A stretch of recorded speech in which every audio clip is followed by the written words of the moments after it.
နေဝင်ခြင်းရဲ့အယောင်အသွေးတွေကိုကြည့်ပြီးအသက်ရှူမာသွားတာမျိုးဒါမှမဟုတ်ကိုရင်ဘတ်ထဲကိုတက်တက်ဝင်လာတဲ့ဒေးသွားတစ်ပုတ်ကိုနားထောင်မိတာမျိုး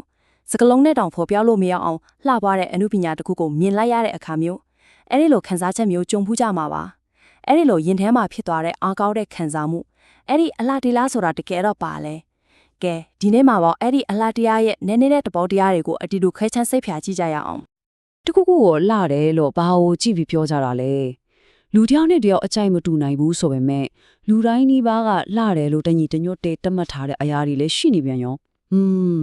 ာဒီမေးခွန်းကလည်းလူတမိုင်းတစ်လျှောက်လုံးမှာတဒနာပညာရှင်တွေအမှုပညာရှင်တွေခေါင်းစားပြီးအဖြေရှာခဲ့ကြတဲ့ရှေ့အကျဲဆုံးတဲ့စိတ်ဝင်စားစရာအကောင်းဆုံးမေးခွန်းတစ်ခုပါပဲဒီအကြောင်းအရာကိုစနစ်တကျလေ့လာဖို့အတွက်ကျွန်တော်ရဲ့လမ်းညွှန်မေးခွန်းကတော့ဒါပါပဲအလားတရားကိုစုံစမ်းလေ့လာခြင်းနဲ့အထူးကနေပေတဲ့နဲ့ပန်းတိုင်တွေကိုဘယ်လိုသတ်မှတ်နိုင်မလဲရှင်းရှင်းလေးပြောရရင်အလားတရားကိုဘေးလျာတွေမှာရှာကြမလဲပြီးတော့အဲ့ဒီလိုရှာဖွေလေ့လာခြင်းကနေဘာကိုရည်ရွယ်တယ်လဲအဲ့ဒါကိုဖြေထုတ်တော့မှာပါကဲဒီခီယိုစာဖို့ပထမဆုံးလိုအပ်တာကတော့ aesthetics inquiry ဆိုတဲ့အသုံးအနှုန်းကိုနားလည်ဖို့ပါပဲဒါကိုအလားတရားရေးရစုံစမ်းလေ့လာမှုလို့ဘာသာပြန်လို့ရပါတယ်ဒါကအလားတရားကိုနားလည်ဖို့ခန်းစားဖို့အသက်လမ်းညွှန်ပေးမယ်အတွေ့အခေါ်ဆိုင်ရာကိရိယာအစုံပါတဲ့တိတ်ထာတစ်လုံးလိုပါပဲရိုးရိုးရှင်းရှင်းပြောရရင်အလားတရားရေးရစုံစမ်းလေ့လာမှုဆိုတာအလားတရားနဲ့ရတာထမ်းမှုတို့ကိုတတနိကဗေဒရှုထောင့်ကနေလေ့လာတာပေါ့အနုပညာဆိုတာဘာလဲဘယ်အရာတွေကလှပဆွေတာလဲပြီးတော့ဒီအရာတွေနဲ့ထိတွေ့လိုက်တဲ့အခါကျွန်တော်တို့မှာဖြစ်ပေါ်လာတဲ့ခန်းစားမှုအတွေ့အကြုံတွေကဘာတွေလဲဒါတွေကိုစူးစမ်းတာပါဒါဟာကိုယ့်ရင်ထဲကခန်းစားချက်တွေကိုစနစ်တကျပြန်ပြီးစဉ်းစားသုံးသပ်တဲ့နည်းလိုင်းတစ်ခုပဲဖြစ်ပါတယ်အရေးကြီးတဲ့အချက်ကတော့လေဒါဟာဒီအတိုင်းငေးကြည့်နေတာမျိုးမဟုတ်ပဲတက်တက်ကြွကြွပါဝင်တဲ့လုပ်ငန်းစဉ်တစ်ခုဖြစ်နေတာပါပဲဥပမာပန်းချီကတစ်ချက်ကိုကြည့်တယ်ဆိုပါစို့ပထမဆုံးသူ့ကိုမြင်တွေ့ခံစားမိတာကအဆင့် 1 perception မှာပြီးတော့ဘာလို့ဒီရောင်နေတုံးထားတာလဲဖွဲ့စည်းပုံကဘယ်လိုလဲဆိုပြီးမေးခွန်းထုတ်တုံးတက်တာကအဆင့် 2 analysis တပြီးနောက်ဆုံးမှာတော့ဒီပန်းချီကဟာကောင်းတယ်တန်ဖိုးရှိတယ်လို့အကယ်ဖြစ်ဆုံးဖြစ်လိုက်တာကအဆင့် 3 judgment ပဲဖြစ်ပါတယ်ဟုတ်ပြီအလားတရားကိုဘယ်လိုလေ့လာရမလဲဆိုတဲ့နည်းလမ်းကိုသိပြီဆိုတော့ဘယ်နေရာတွေမှာသွားရှာကြမလဲအဲ့ဒါကိုစက်ကြည့်ကြရအောင်ဒါကတော့အလားတရားရဲ့ level တွေ domains ပဲဖြစ်ပါတယ်အဓိကအားဖြင့်တော့ level ကြီး3ခုရှိပါတယ်အနုပညာရဲ့ဝန်တဘာဝလောကပြီးတော့နေ့စဉ်ဘဝပါပဲဒီ level တစ်ခုချင်းစီမှာအလားတရားကသူ့ပုံစံနဲ့သူရှိနေပြီကျွန်တော်တို့ရဲ့ဘဝကိုပုံစံအမျိုးမျိုးနဲ့ပူပြီးအဓိပ္ပာယ်ရှိစေပါတယ်ပထမဆုံး level ဖြစ်တဲ့အနုပညာရဲ့ဝန်မှာတော့လူသားတွေဖန်တီးထားတဲ့အရာတွေကိုလေ့လာတော့ပေါ့လီယိုနာဒိုဒါဗင်ချီရဲ့မိုနာလီဇာပန်းချီကာကနေဘီဒိုဗန်ရဲ့ဂီတသန်ဇန်တွေနောက်ကျွန်တော်တို့ရဲ့ရှေးဟောင်းပကံစီဒီပထိုးတွေရဲ့ဘီတုကအလက်ရတွေအထိအောက်လုံးပါဝင်ပါတယ်ဒုတိယနယ်ပယ်ကတော့လူသားတွေရဲ့ဖန်တီးမှုလုံးဝမပါပ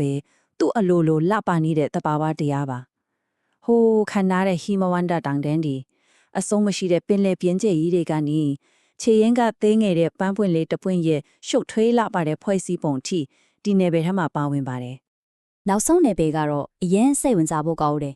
ဘာလို့လဲဆိုတော့အလားတရားဆိုတာပြတ်တိုက်တွေပြခန်းတွေထဲမှာပဲရှိတာမဟုတ်ဘူးဆိုတာကိုတက်တေပြနေလို့ပါပဲအခုထိုင်နေတဲ့ကလာထိုင်ရဲ့ဒီဇိုင်းမနက်ကတောက်လိုက်တဲ့ကော်ဖီတစ်ခွက်ရဲ့ရနံစောက်ဘဲဘော်ကဟင်းပွဲတွေရဲ့အပြင်အစင်အဆက်ရှိတဲ့နေ့စဉ်ဘဝတွေကဒင်းငင်ရဲ့အလားတရားတွေကိုစူးစမ်းလေ့လာတာဖြစ်ပါတယ်ကဲအလားတရားကိုဘယ်မှာရှာရမလဲတီတီဘလို့လေးလာရမလဲတီတီဆိုတော့အရေးကြီးဆုံးမေးခွန်းကတော့ဘာကြောင့်လေးလာရတာလဲဒီလိုလေးလာခြင်းရဲ့ရည်ရွယ်ချက် objectives တွေကဘာတွေလဲဘာတွေကျိုးရှိမှလဲအတိတ်ကရည်ရွယ်ချက်နှစ်ခုရှိပါတယ်တစ်ခုကတော့အနုပညာကောင်းအလားတရားစစ်ဆိုတာအတွက်အားလုံးလက်ခံနိုင်တဲ့စံနှုန်းတွေစီးမင်းတွေကိုရှာဖွေတာပါဒါကအလားတရားဆိုတာဘာလဲဆိုတဲ့မိကွန်းကြီးကိုအဖြစ်ရှာအားနဲ့တူပါတယ်နောက်တစ်ခုကတော့ပိုပြီးပုတ်ကိုရေးဆန်ပါတယ်ကိုပိုင်အမြင့်နဲ့အရသာခံစားမှုကိုပိုပြီးနဲ့နားလည်စေဖို